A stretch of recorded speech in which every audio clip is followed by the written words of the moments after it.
to another episode of the Startup Junkies podcast. Thank you for tuning in from wherever and however you're tuning in with us today. Like, share, subscribe, tell your friends, family, mother-in-law about the Startup Junkies podcast. My name is Caleb Talley, and I'm joined by my co-hosts, Jeff Amrine and Victoria Dickerson. How are y'all? Great. Good. Glad to be here. It's like you said, it's a Friday Junior. Friday Eve. So we're excited about it. And we're also excited about our guest today, Randy Wilburn. Randy Wilburn is the founder and host of I Am Northwest Arkansas, the podcast. He's done a lot of other awesome stuff. We'll let him get into that. But for starters, thank you for joining us. Well, thank you. I appreciate having me here. I'm a fan of the podcast. I check it out often, and it's good to actually finally be here and to chop it up with you guys. So thank you very much. I appreciate it. Well, we're excited to have you. So, Randy, give us the origin story, starting with Genesis. The Genesis. Yeah. Well, I was born in. No, let me stop. So it's funny. I'll go back to 2014 because that's when. Actually, 2013 was when a very dear friend of mine. We've been friends for over, we're getting old, but 25 years. His name is Mark Zweig. Mm-hmm. And Mark Zweig, some of you probably know him, is a professor at the Sam Walton College of Business, also a man about town when it comes to business. And so we worked together. We were owners in a company called Zweig, White and Associates. And we took the company to the Inc. 500. That's when it was just 500, not 5,000. Mm-hmm. We took it to the Inc. 500 2 years in a row. And then I stayed at the company until it got acquired, and he came here to teach, and I went off to do my thing in Boston. And one day we were just kind of catching up because we hadn't spoken to each other in about a year or so.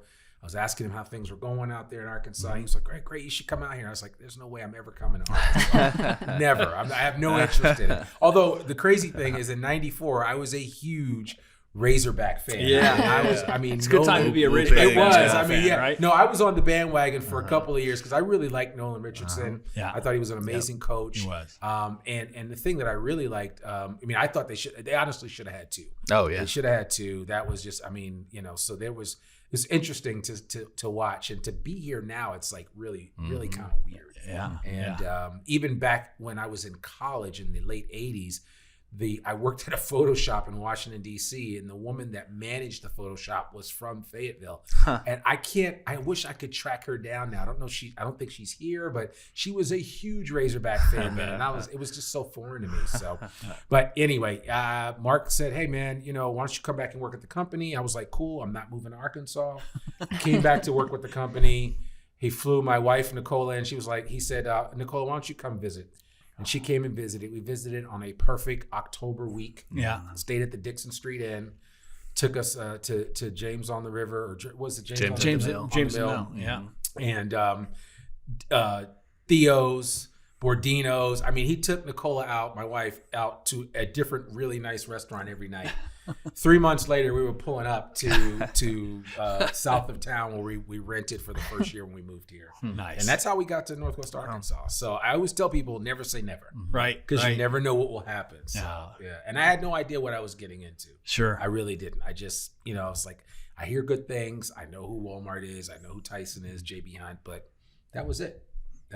So, Talk about how you got into the podcast game. Yeah, so I'm kind of like, I'm not an OG, but I've been podcasting since 2009. And I've got almost a couple thousand podcast episodes under my belt. So what I'm doing with I Am Northwest Arkansas is just another iteration of podcasting. Sure. When I first started, it was truly a hobby. It was back when it was old school. Not the way that you guys have things set up now. It's so much easier to podcast. Yeah. The barrier to entry is so much lower, which is why podcasting has grown the way that it has. Mm-hmm. And so that was what was exciting. And I was telling somebody earlier today, I was like, terrestrial radio is great. But when you think about the way that you consume information nowadays, you do it based on your schedule. Yeah. And podcasting allows that. And one of the things I was telling this person who works at KUAF is like, I really don't listen to KUAF on a regular time frame. Sure. But I listen to Ozarks at Large all the time. Right. I mean, that's just part of my podcast rotation because I want to stay up on what's happening in the area.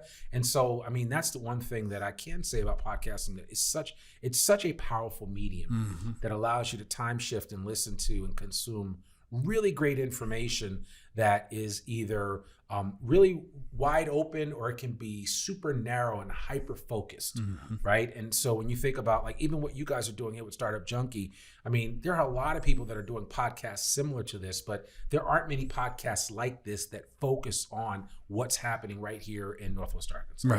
Right. And that's a huge difference. Yeah, on-demand talk radio. Exactly. You know, exactly. it makes it consumable when you want it. Yeah.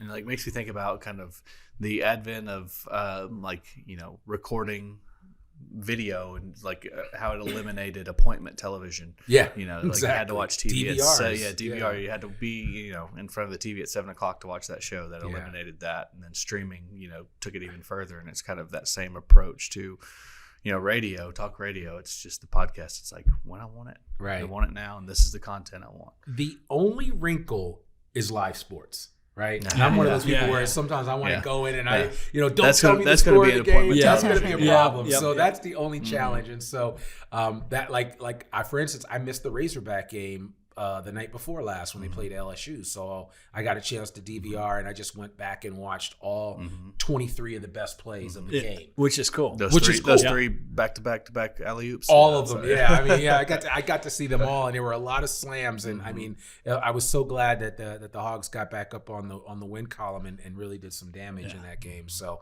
and tore the heart out of LSU. No, sorry for LSU folks, but we're not. Yeah, no. It's okay. So, but to get back to the other part of your question, Jeff, is that so I've been doing podcasting for a while, and when I got here in 2014.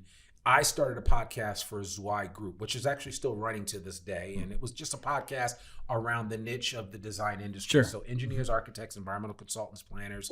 And originally we just started out, I just had Mark read the articles that he was writing. Then we got into interviewing, and then it just kind of morphed from there. And that has about 200 plus episodes. But when I left Zwei Group in 2019, that's when I said, you know what? I'm going to create a podcast that I would have wanted to listen to when I first moved here in 2014, but it didn't exist. Right. I wanted to learn more about this area. I wanted to know, hey, where's the Black Barbershop? Where is this? Where is that? Sure. I had no context for that. Right. And I just wanted to meet people. I was spending more time on the road the first 5 years that I got here. I knew more people at XNA than I knew in my neighborhood. Right. So I went whole hog, and Mark really helped me start it off. He helped me introduced me to several people, some of which I had already known. So Gary Head, I met when I first moved here. Right. So I've been banking at Signature since day one. They're now a huge sponsor of the podcast. Bert Hanna from Hanna's Candles. Mark just introduced me to some amazing entrepreneurs. Yeah. And then so I just started interviewing some of those folks, and then interviewing people at Crystal Bridges. I wanted to learn more about that. I was like, man, how is this how is this museum right here? Right. I tell people about it all the time, and I'm like, listen, I've been to the Louvre, I've been to the Prado, I've been to all these amazing museums. I'm telling you, Crystal Bridges can hang with the best of them. Yeah, no doubt. And so it's like, wow, I can't believe all that's here in Northwest Arkansas.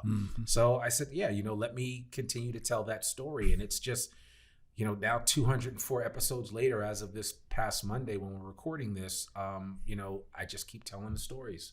It's the intersection of business, culture, entrepreneurship, and life here in the Ozarks. Right. And you keep it pretty freewheeling, pretty unscripted. Yeah. I'm all about organic, kind of like this conversation here. I think organic. I mean, scripted is fine. I mean, people always ask me, "Can you send me a list of questions that are?" And I'm like, "Nope, I don't have questions." I said, my whole thing is, I'm like, if you talk to me about something and you want to have a conversation with me about podcasting, I can talk about podcasting until the cows come home. Right. And if I bring you in to talk about your subject matter, the thing that you're focused on, I'm not going to throw you a curveball and ask you about something that's way out in left field. Right. I want to know what makes you tick. I want to know about you. Everybody can tell their story. Right. And everybody's story is important. Sure. And it should be told. And then it's important that everybody typically has a grasp of what they do and can sell, why what they do is important, or talk about their why. And so that's kind of what I like to focus on. And what I have found is that those conversations tend to come a lot easier and are more entertaining to the listener than something that sounds scripted. Yeah, no, absolutely. We agree. Yeah. And we'll get, those cold emails asking to have, so-and-so is a thought leader on XYZ and he wants to come onto your show. And, rather than And they always put in the email, "Hey, we loved this episode." Right. Insert episode name here, and then underneath they want to say, "Well, Joe is an expert on this, and he wants to talk about SEO, and he wants to talk about this." It's like, well, you didn't listen to the episode, right? Because we don't do that. Exactly. We're not putting Joe on a pedestal to talk about. Typically not an infomercial. The book he's selling. No, Or I get those. I get those all. I mean, literally all the time. Mm-hmm. And I've gotten to the place now where there are some people that I see as adding value, right? Sure. Because I have a high regard for my listener, right? And their time is valuable. Yep. Your time's valuable. Your time's valuable. Your time's valuable. So I think it's incumbent upon me as that gatekeeper with my platform to make sure that I'm only putting the best quality stuff out. So, Absolutely. But it's hard now because now I'm having to tell people no, I don't have the space for it. I don't have the bandwidth for it, and I'm working on. I've opened up some new programs that I'm doing, and so there's only 52 weeks in a year. Yeah, that's right. And on a weekly show, you only have 52 shots at it. So how long do you typically go on a given episode? 30 to 60 minutes, depending on the individual. Yeah. Some can. I think the shortest running show I've ever done was like 24 minutes, and that was a monologue that I did. Right. So most of them tend to be in that 30 to 45 minute sweet spot. And then I've had some people where I was just like, I can't cut this off. Yeah, I absolutely. This is really good, and I'm gonna let it go. We've been in the same. We're in the same kind of range and the same kind of. But there's occasionally where you start to get some heat and energy around a particular topic. It's very engaging. Yeah. And you just keep going, and before you know it, we're at an hour. Yeah. Yeah. At times we'll cut that into 2 segments, and other times we'll just let it go. That's what you want to do. I mean, I do what's called. And this is something I just created. It's called podcast strategy consulting. So I do work with businesses to help them extend their brand through voice. Mm-hmm. And so I worked with a client, and we had that same situation where I was kind of doing an origin story episode with the founder of the company. Right. Which was really important because they have about 300 employees around the country, and they really want people to capture the essence of what this company is all about. But I looked down and I was like, oh my gosh, an hour and 35 minutes later. And it was good. I've listened. It's rare that I just like listen to stuff over and over again. But this guy's story was just so amazing, and how he literally, you hear people say, oh yeah, you lifted yourself up from your bootstraps, and like every now and then you find this guy was that guy. Right. This was the guy that really lifted himself up. Actually did it. And it was such an amazing story. I was so engrossed. I was almost like I had to tap myself, like, you got to ask a question. You got to keep moving forward. So I ended up having to cut that up into 2.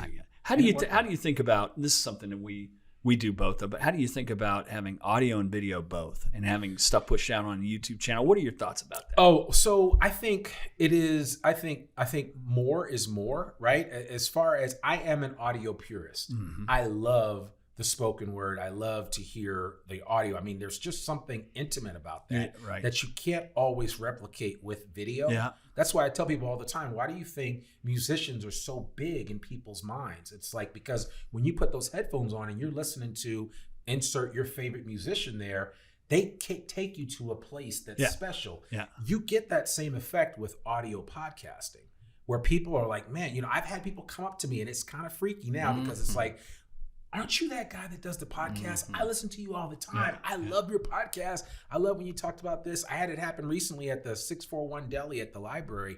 And this woman was visiting from Chicago. And she said, I'm sorry, I hope I don't sound weird. I just heard you speak. Are you the podcaster for I Am Northwest Arkansas? And I was like, yeah. And she was like, oh, I love that podcast.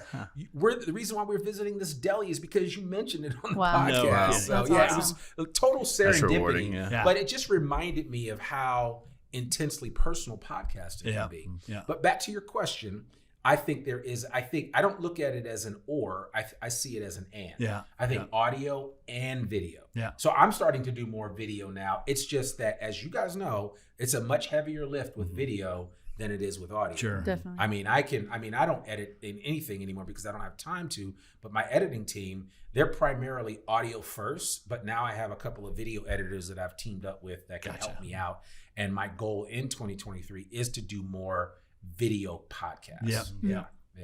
And I found that we might not get a lot of traction on YouTube, folks watching the whole full form video of that, but it does do see some traction using it for marketing, like, those chopped up bits Oh, from yeah, social absolutely. media and just those sound bites, the clips of somebody cool saying something, relevant, definitely kind of helps from a marketing perspective, having that medium, I guess. Yeah, and I mean, and YouTube, I mean, they were late to the game, but they finally created YouTube Shorts. So I'm now using YouTube Shorts a lot more. That's like kind of like their antidote for TikTok, right? And so you got to think of it this way too. If you look at if TikTok gets blocked in a lot of environments, like some colleges are blocking TikTok now, then your only other option for that type of video format is YouTube Shorts outside of Instagram Reels. Not everybody uses Instagram, but a lot of people more people use YouTube than use Instagram. So it's amazing. So but yeah, I mean, I think the technology's there, and what you're describing from a marketing standpoint is the beauty of something like a podcast like this, and why anybody listening to this should consider creating this type of content for your brand, for your business, is that you can then take it and chop it up into different pieces. There will be a lot of things that are said throughout this conversation that will have value on its own. And so you can excise that out and share it, and that might just be what people get. Yeah, and for us, I mean, there's a lot of different ways you could describe an entrepreneurial support organization, but at our core, we're educators. Right. And so having that content, most of which has significant educational value, and being able to push that out through multiple different channels is really useful. Yeah. We set as a target 5 years ago, we wanted to have 10 times more impact on innovators, entrepreneurs, and small businesses. Sure. About the only way you can do that, because it's not going to be through geographic footprint, is by reaching more through digital content. Yeah. It's not just a website, right? I mean, a website is very static when you think of for it. sure. It's like you've got to do other things to get the word out. Absolutely. And to me, like what I see with what you're doing here with Startup, with this podcast, is this is just your continuous way to prime the pump. When you think of a well on a house where you got to go down 150 feet and you got to just keep priming, and finally when that water starts coming, it's hard to stop it. Right. And that's the same concept here. It's like you're priming the pump and getting this information into a lot of people's heads, into their ears. They start thinking about this ecosystem of entrepreneurship that is Northwest Arkansas, and why 32 plus people a day are moving here. I mean, that makes all the difference in the world. No doubt about it. So over the span of time that you've been podcasting with I'm Northwest Arkansas, what are some things, I guess, and I'm sure there's a ton of things, but some interesting tidbits that you've learned that even before you started the podcast that you didn't know about from within this community, some little facet of the community that you're like, wow, like that was super interesting. I didn't know that existed, or I didn't realize this was happening, or something like that. Yeah, there's a lot. I mean, so I'm going to start with the thing that I say all the time, and that is simply that the heart of the people here in Northwest Arkansas is big and it's open. And, I grew up right outside of New York City. I went to school in Washington, D.C. I lived up in Boston for 17 years. 17 years. I lived on the West Coast. I've lived in Europe. I've lived in a lot of places where you've got to get in to fit in. Right. And so like in Boston, it took me, and I was telling somebody this earlier today, it took me like 10 years before I really got in with people in Boston. Yeah. I got in with people in Northwest Arkansas like that. And the thing that I've really appreciated about the people here are that they take you at face value. And unless you screw them up, or screw them over, they're going to take you for who you are right then and there. And so you don't have to wait for an invitation to get to the table. Yeah. The table's already open, and people are like, hey, come on in. What are you working on?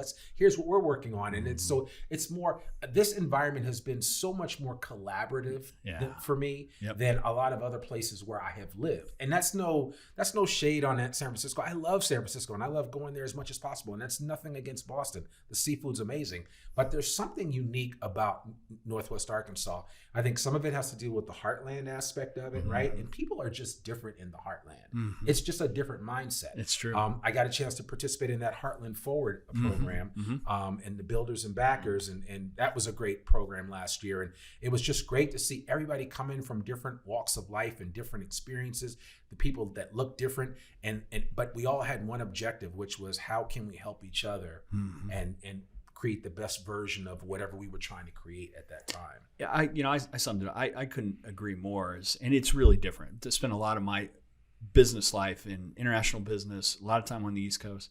And a lot of those places had kind of sharp elbows, pretty rough. Who are you? And exactly. Right. Well, one of the things we always used to joke about is someone would call we didn't know, and the common response was, "Who are you, and how the hell did you get my number?" Right. You don't get that around here. It's more of, "Gee, we're glad you're here. What are you working on? How can we help?" Yeah. And it's remarkable, and it's not just sort of a superficial. No. People really mean it. And it's made a big difference, I think, in the area, the way the area has grown. It really has. And I think what I have found in just doing the I Am Northwest Arkansas podcast, because, as I quickly created a platform, as I've shared that platform with others, everybody has tried to reciprocate. And I don't really, I'm like, I don't need it. You don't need to do that. That's great. And so I feel like I've got like a million favors that if I ever wanted to call them in, I could. Right. But that's not why I do the podcast, Sure, right? sure. It's really to share and tell a story, because I'm thinking about somebody like me that maybe wanting to come here in 2026. Yeah. And, they're kind of concerned or whatever, and just not sure moving from LA is the best idea, and just to say that, hey, it's okay. You can come here and have a good time. Yep. There's a lot to do. You can start a business here. You can, there's so many places you can work. I mean, there's all kinds of options available to you.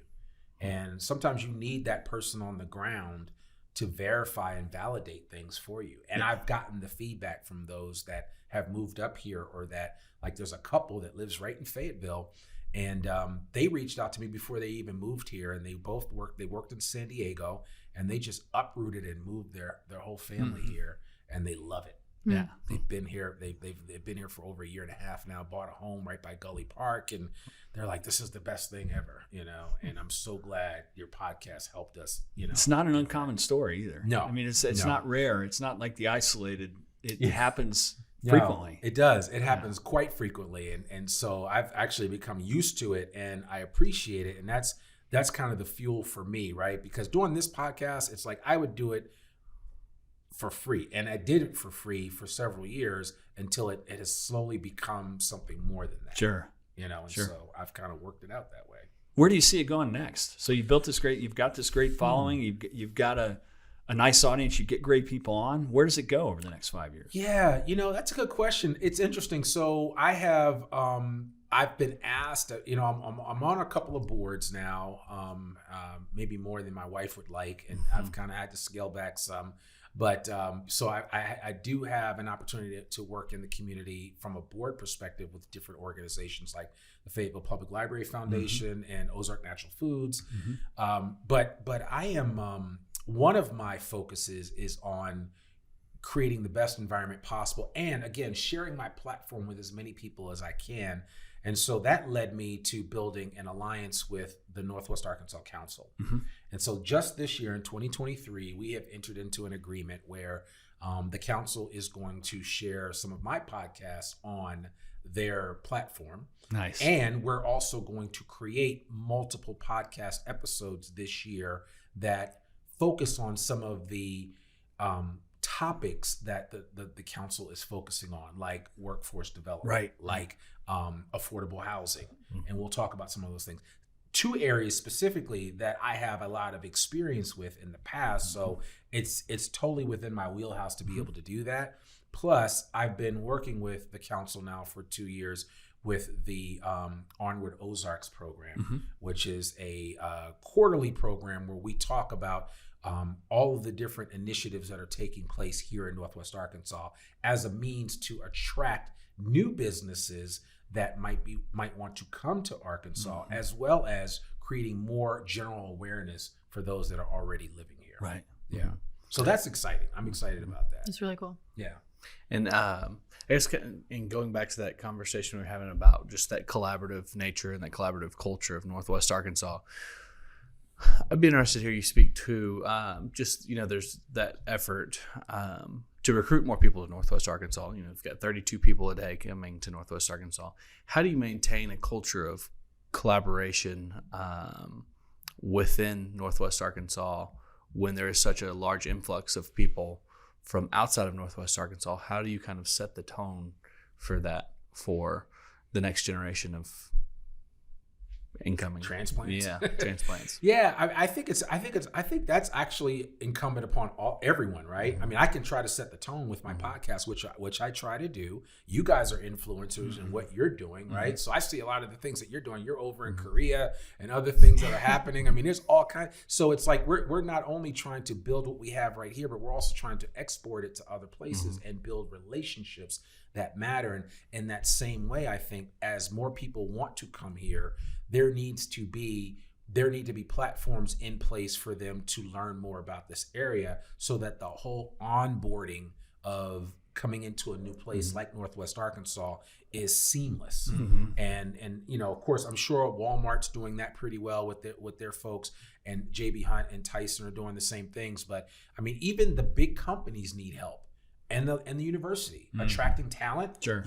they need help to be able to do that. And it's like, how do you want to let that message flow freely to everyone that, hey, this is a good place to be. There are a lot of different options for you, no matter what you like, no matter what you enjoy doing. There's something for everyone here in Northwest Arkansas. That's one of the reasons why I'm always extolling all the benefits of our regional theater system. I think Theater Square is one of the best things since sliced bread. And I've seen, I have family that have been involved on Broadway for more than 3 decades.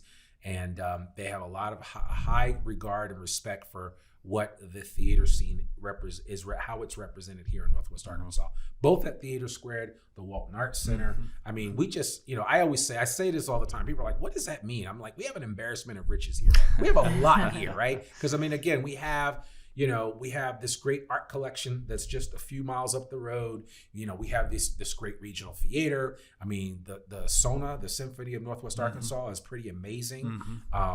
We have the Ozarks Ballet. I mean, there's a little bit of everything. A lot of times people think, oh, you've got to go to Dallas or you've got to go to Kansas City to experience that. And I'm like, no, we have a lot of that right here. Yeah. And I think it's just important for people to understand that.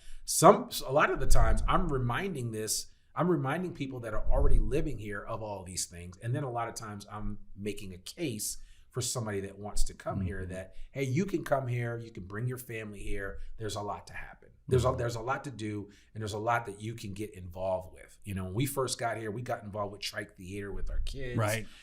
We got involved in a lot of things. My kids were doing improvisation and some things that maybe we might not have done where we were in New England at the time. And I'm not saying that stuff, of course it existed, but it was just different here because we were looking for things to do. Sure. And so they're there for you if you want it. That's just my thought. So, but I think there's plenty of opportunities for anybody coming here from the left coast, from the west coast, the right coast. It doesn't matter. There's always something to experience here. What are the first things that you tell someone to experience or go to when they come to Northwest Arkansas? Well, okay, so I tell them about some of my favorite, some of my favorite restaurants, because I know too many chefs now, so I'll get in trouble with that. But of course, I try to send them up to my man Matt Cooper at Conifer and my folks here at the Atlas the restaurant. Even Tula right downstairs here in this building is pretty impressive, and I understand they're opening a new restaurant. They are February 1st. Yeah, so that's exciting. Yeah, Rogers, it's going to be great. That's exciting. And of course, my man Jordan Wright has done amazing things with barbecue. Absolutely. And so I literally have a friend who he's fairly well off, and he has his own plane that he uses, and he's constantly coming down here because I think he wants to open up an office here in Northwest Arkansas. Right. So I'm kind of like his ambassador for that. But he'll call me sometimes and say, hey, I'm in town, I'm at Wright's, can you meet me for barbecue? And I introduced him to that, so I think that's kind of funny. But I just think that there's so much that people can partake of. But yeah, of course, Crystal Bridges. If you've got kids, I always send people to the Amazium because I think that's a great place to go. Yep. It's amazing. It's a lot of fun.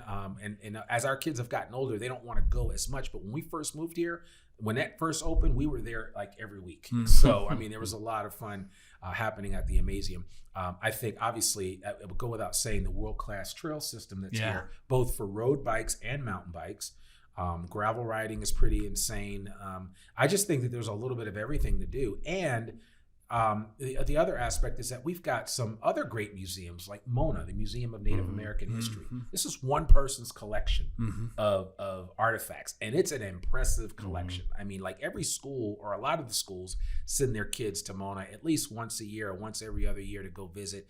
But I'm quite impressed, and I learned so much about what existed here before we all got here, right? You know, when you talk about like Ozark, the word Ozark actually comes out of another word called Oark, right? And that was this whole region here. And so, and I think it was a French influence word, but because this was all part of the Louisiana Purchase. So, that's right. You know, so this is what this area is. But I think it's important for us to learn our history, and there are a lot of places where you can do that here.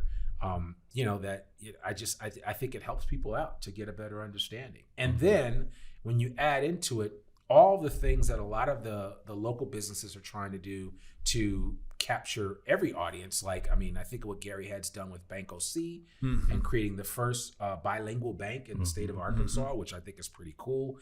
They've got a branch in Rogers, and I think they're about to open up a branch in Springdale. So, I mean, there are a lot of, and that's one of the fastest growing populations, you know, the Latino population. Absolutely. Here in Northwest Arkansas is growing by leaps and bounds, I think, based on the report that I saw from the demographic report that the council put out last year. So there's a lot happening here. And I think there's a place and a space for everybody that's here and people that want to come here. Yeah.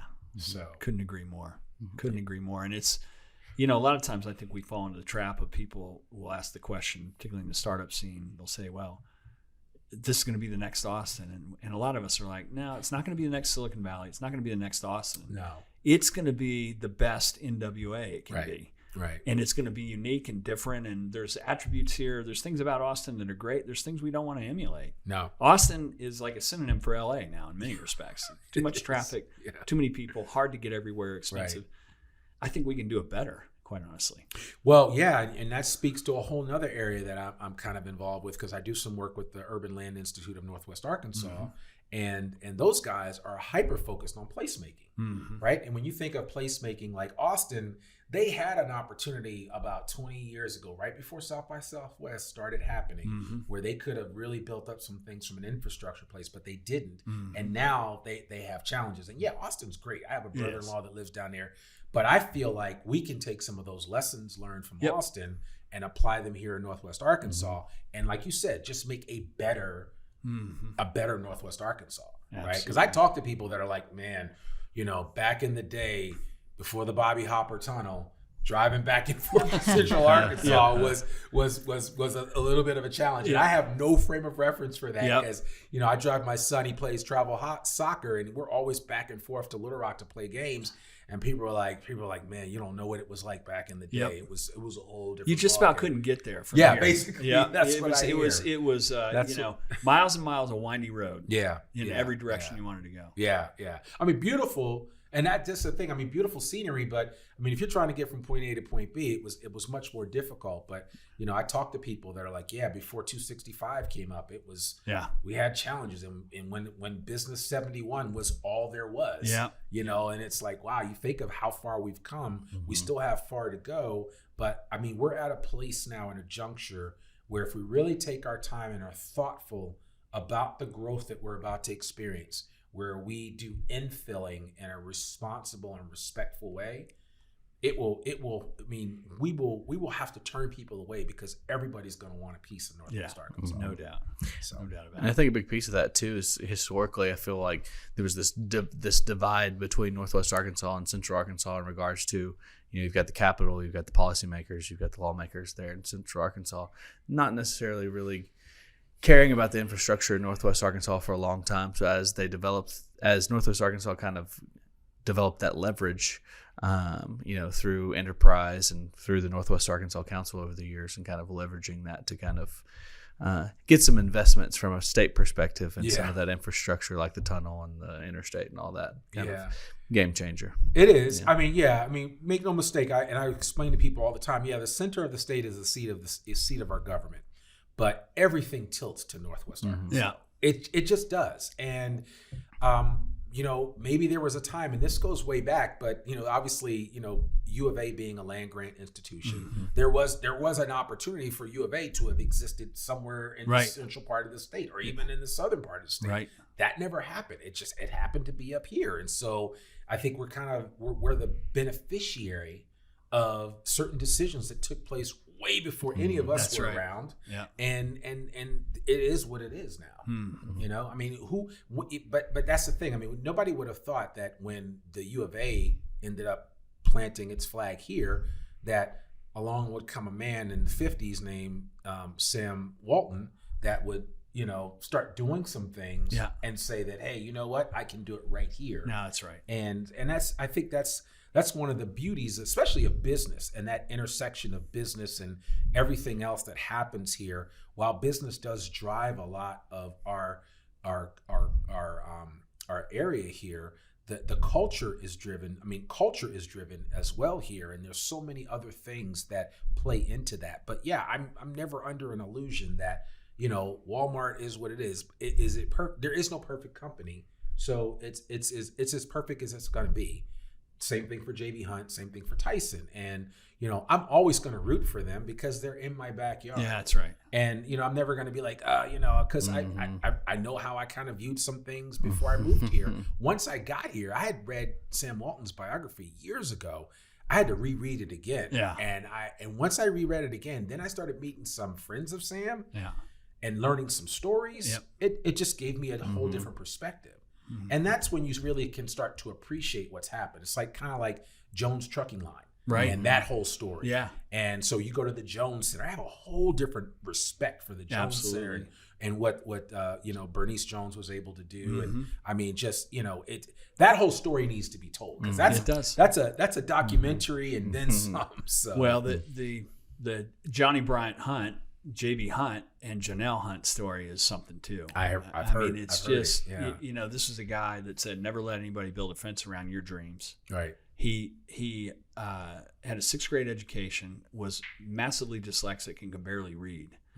But he at a very early age, in his probably 20s, developed a patent for how to bale rice hulls and use those in the parts of the state where they had poultry operation, and he was in that business before he was ever in trucking. Wow. And got into trucking just because he wanted to have an efficient way to move those bales. And that story is, you look at it, when I talk to entrepreneurs, I say, if that guy could do what he did with no advantage whatsoever other than the gall and the will to try to do it, you can do it. Yeah. I mean, it's possible. Absolutely. And I think there's a lot of those stories around here. If you begin to probe some of the histories of some of these sort of epic entrepreneurs that we know about, they faced every disadvantage you could imagine. There weren't entrepreneurial support organizations. Right. There wasn't anybody wanting to lend them money. There was none of that. Yeah.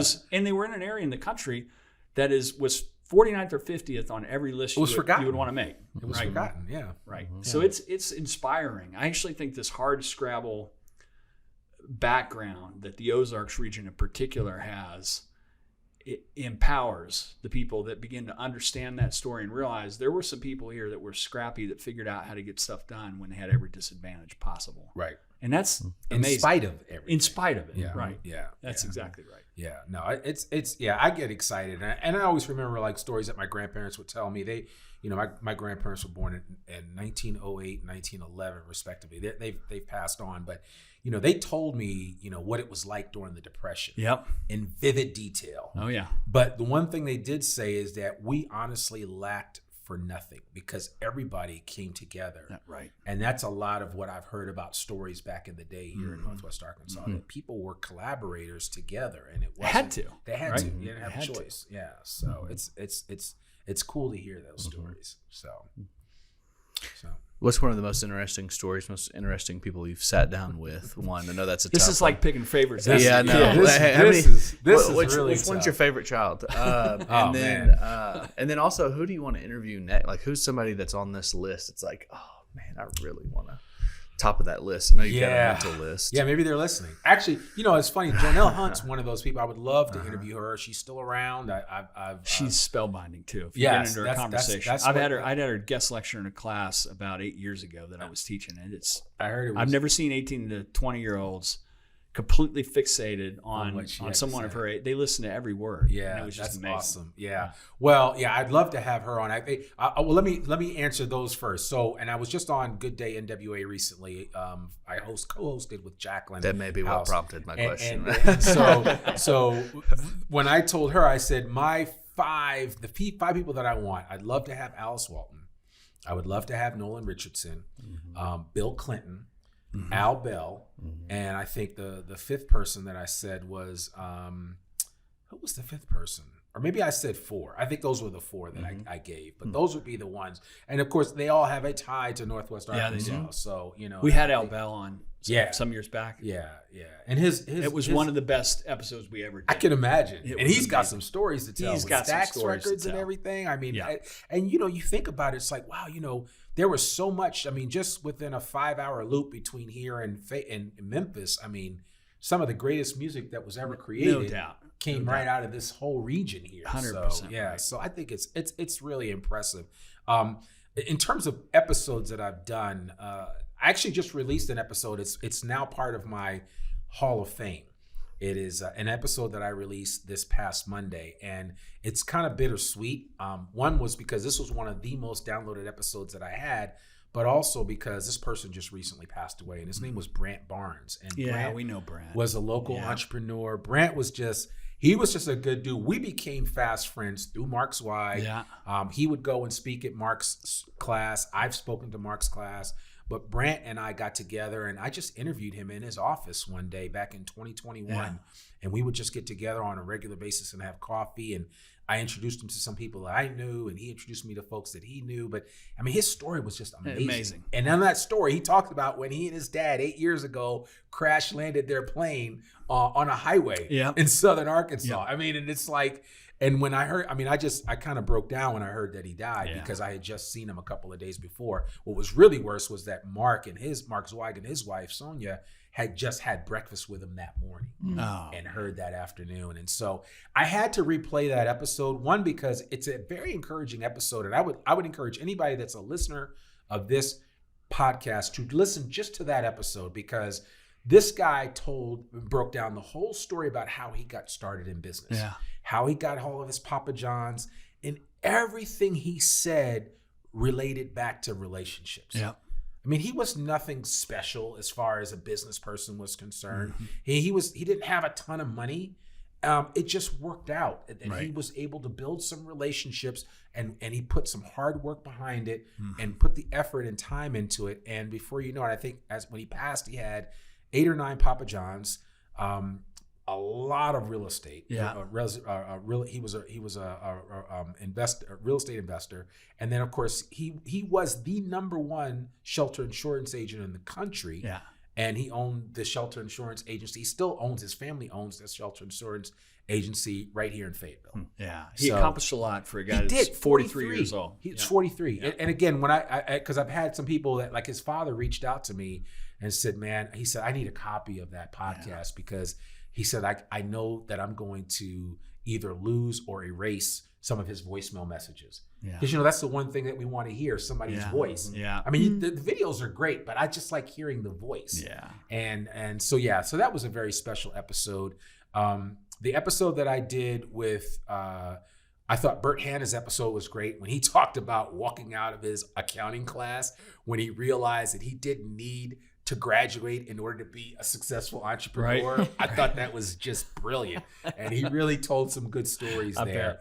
I've had Matt Cooper on from Conifer. Matt's story is great, and I think when I originally had him on, he was the chef at the Preacher's Son. Right. And the cool thing about that was, and that's the funny thing, is that when I've done a lot of these interviews, I learned things that you wouldn't normally learn. But like, his father preached his first sermon at the church directly across the street from where the Preacher's Son is located in Bentonville, which is crazy, right? Amazing. You wouldn't think about that. He's like, yeah, a lot of people don't know that. And I was like, what? And I was like, yeah, say that again. So, I mean, I've had a lot of people. I've had Laura Kellums from Arkansas Advocate for Children and Families on the podcast, and just talking about all the work that they did. A lot of people don't know about a group like Arkansas Advocate for Children and Families. They're the reason why we have Medicaid for children in the state of Arkansas.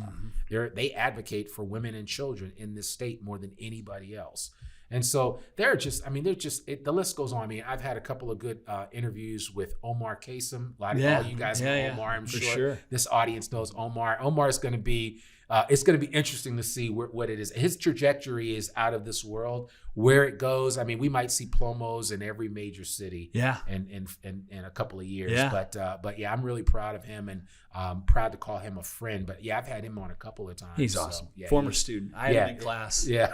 And just a little aside to that is, so this is a guy that was perfect student, honors college, all set up to go to law school. Parents had high expectations. They were actually first generation immigrants here, and have done things the hard way to be very successful.